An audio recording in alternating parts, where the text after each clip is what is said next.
Hey guys, this is John. I'm back. I'm playing Grandmaster Hanumantu from India, and I'm in the 3-minute pool. I thought this was a 5-minute game for a moment. Let's go E5. I'm gonna do a French advance or a Caro-Kann advance. Wow, I've already messed up twice in this video. I don't know why I played Knight F3. We're just gonna have to go with that. Knight F3 is not a move I normally play, so let's see. I'm sending my knight to b3 in order to try to inhibit him going pawn to c5. Can put this knight on f5. I certainly don't have a great position here. At least I have no advantage. We'll go c4, and he's going to get a nice outpost on d5. It's the only problem.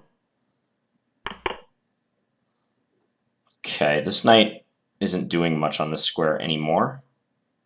So let's send it to a5, where it might be more useful in attacking b7. Okay, a3 now. Need to maneuver this knight as well. But first I'll go a3 and b4. Let's defend this bishop.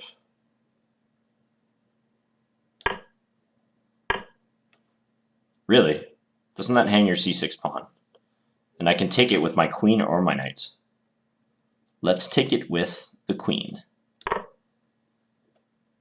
And try to force a queen exchange. Queen d8, he doesn't want to comply. I can go knight b7, but my knight is not looking too great on that square. So let's just go here. Rook c8, I'll play queen a4. Yeah. Attack that pawn on a7. Rook c2. No fear. Just coming into my position. Can nearly trap his rook. Let's just go here first, though. I'm spending a lot of time, but I just want to make sure I've got everything secure. I'm up a pawn. It's going to be a really tough pawn to make use of immediately, though. It's totally blockaded. Ooh, is this a problem? Am I going to run into problems on g2? Attacking e3. Yeah, I didn't see that. I don't want to take it because his queen gets out here. Knight bd2, maybe? Nah, it's no good. Knight c5, perhaps? Also not that great. e4, he can come into e3. It's pressure all over the place. Actually, that might be okay. Let's try that. And then I'll play knight bd2. Thing is, I'm not threatening anything yet, though. All of these pieces are attacked, but they're all defended. I need a tempo or two. Let's just go king h1 first.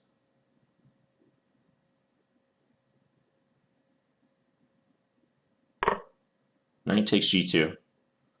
Okay. Let's take it.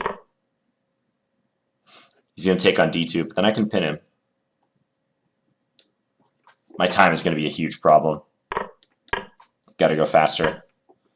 Oh, he got out of the pin.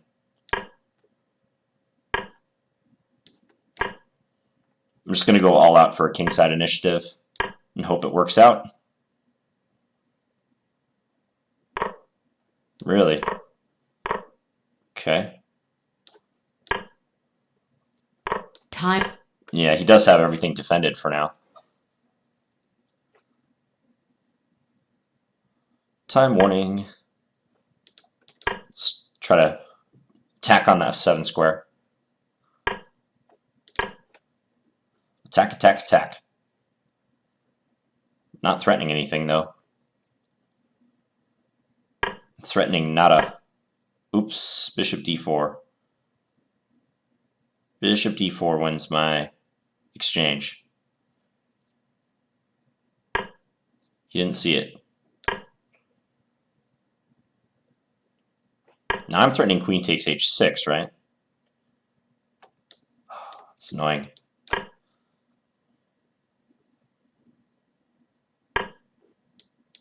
pretty much busted on time.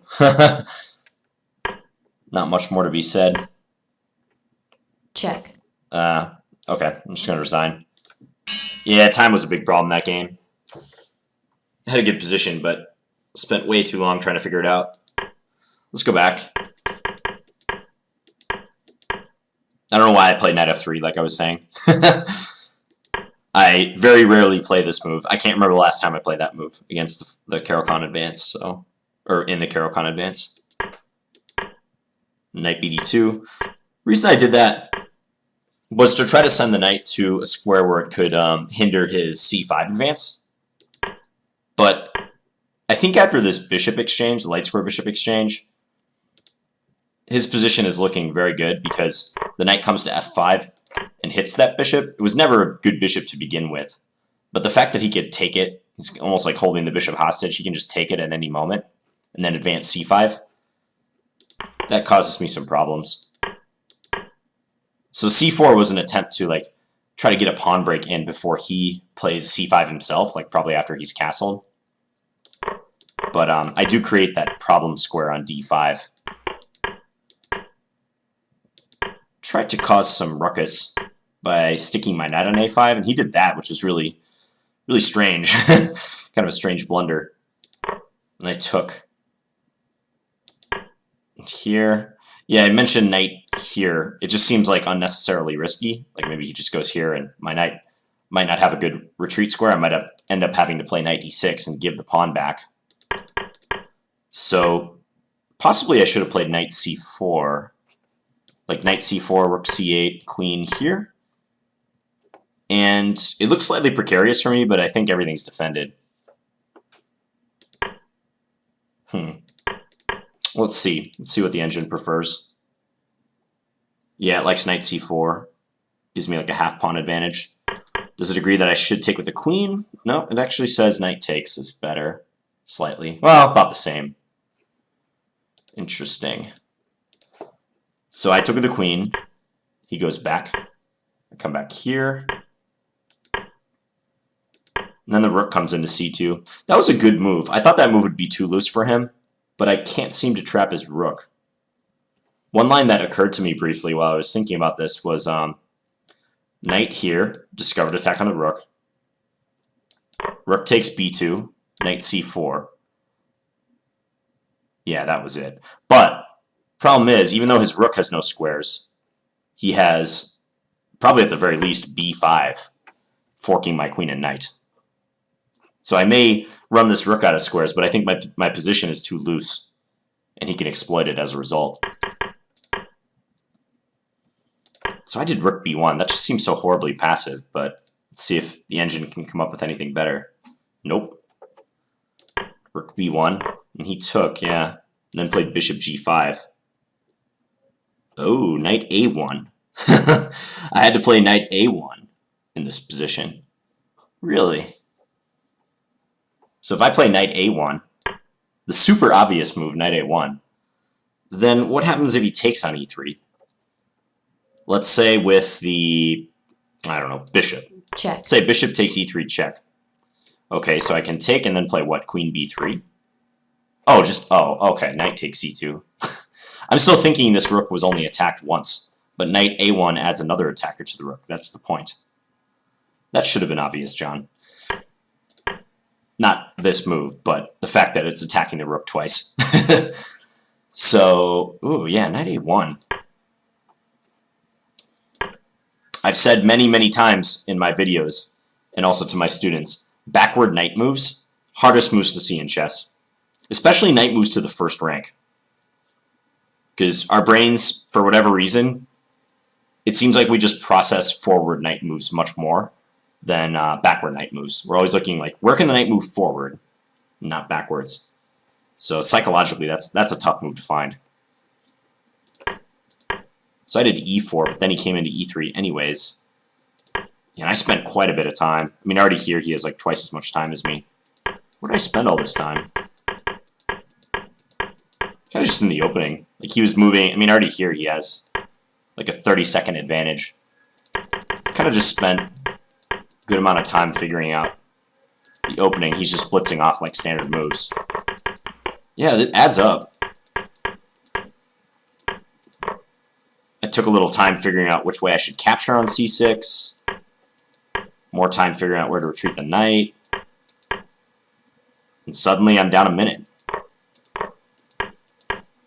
And then that didn't help either. Spending, what, 30 seconds trying to get e4 in? Shame, shame, shame. Yeah, and king h1 was not so good, was it? Queen b3. Okay. Yeah, I was looking at that move a couple times. I just didn't pull the trigger on it.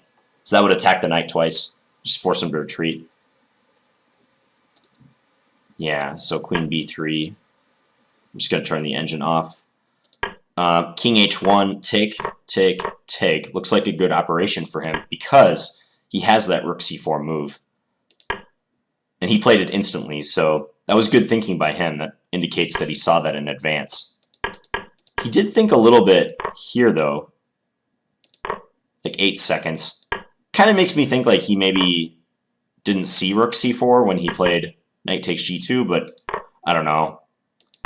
I mean, given how low I am on time here, even if I somehow won his bishop, it'd be really tough to win or draw this game.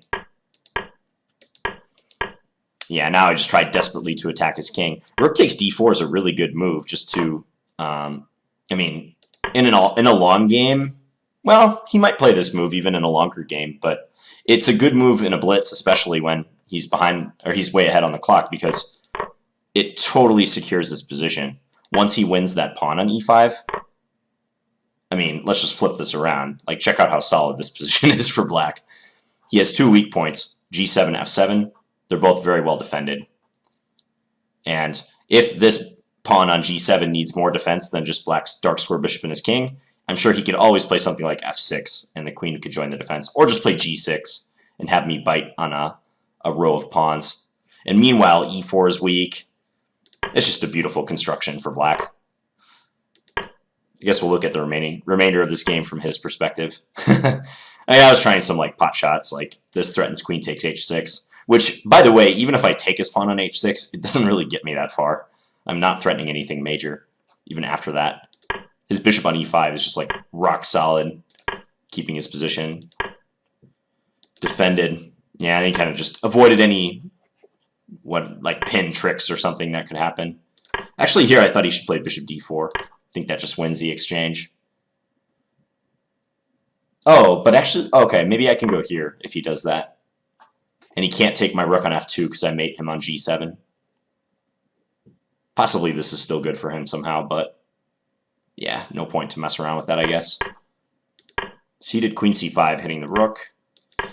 Yeah, it's too little too late for me at this point. I'm probably losing on position and the clock. This leaves his bishop temporarily undefended, but I can't take it because my rook is hit. Check. Yeah, over. Okay, hope you guys enjoyed that one. And I think I'll play a 5-minute game after this, so expect the next video to be a 5-minute game. All right, thanks guys. Talk to you later.